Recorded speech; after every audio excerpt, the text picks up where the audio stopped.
ইসরায়েলে নজিরবিহীন মিসাইল হামলা চালিয়েছে ইয়েমেনের প্রতিরোধ যোদ্ধারা। মাত্র ২-৪ ঘণ্টার ব্যবধানে ৪টি ব্যালিস্টিক ক্ষেপণাস্ত্র ইসরায়েলের অভ্যন্তরে আছড়ে পড়েছে।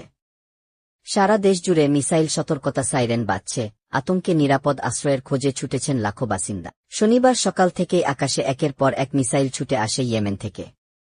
ইসরায়েলি বাহিনী প্রথম মিসাইলটি সীমানা পার হওয়ার আগেই নিষ্ক্রিয় করার দাবি করলেও বিস্ফোরণ ও আগুনের তীব্রতা তাদের ব্যর্থতা স্পষ্ট করে দেয়। এর ১ ঘণ্টার মধ্যেই আরও একটি মিসাইলের আঘাতে শহর জুড়ে চরম আতঙ্ক ছড়িয়ে পড়ে। ইসরায়েলি গণমাধ্যম বলছে ৫ লাখের বেশি মানুষ নিরাপদ আশ্রয়ের জন্য ছুটেছেন। শুক্রবার রাতেও ইসরায়েলের বন্দরনগরী হাইফা এবং রামাত ডেভিস সামরিক ঘাঁটি ছিল হামলার লক্ষ্য। বিশেষ করে হাইপারসোনিক ব্যালিস্টিক মিসাইলের আঘাতে রামাত ডেভিসে ভয়াবহ বিস্ফোরণ ঘটে। জ্বলন্ত আগুন ছড়িয়ে পড়ে ঘাঁটির বিভিন্ন স্থানে। ইয়েমেনের প্রতিরোধ গোষ্ঠী এই হামলাকে গাজায় ইসরায়েলি আগ্রাসনের জবাব বলে দাবি করেছে।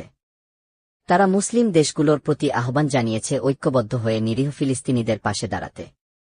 গাজা অবরুদ্ধ থাকলে ইসরায়েলে হামলা অব্যাহত থাকবে বলেও ঘোষণা দিয়েছে তারা। এই গোষ্ঠী মার্কিন সামরিক উপস্থিতিকেও চ্যালেঞ্জ জানিয়ে বলেছে, বেসামরিক ইয়েমেনিদের উপর হামলা বন্ধ না করলে আমেরিকান বাহিনীর বিরুদ্ধেও জবাব আসবে।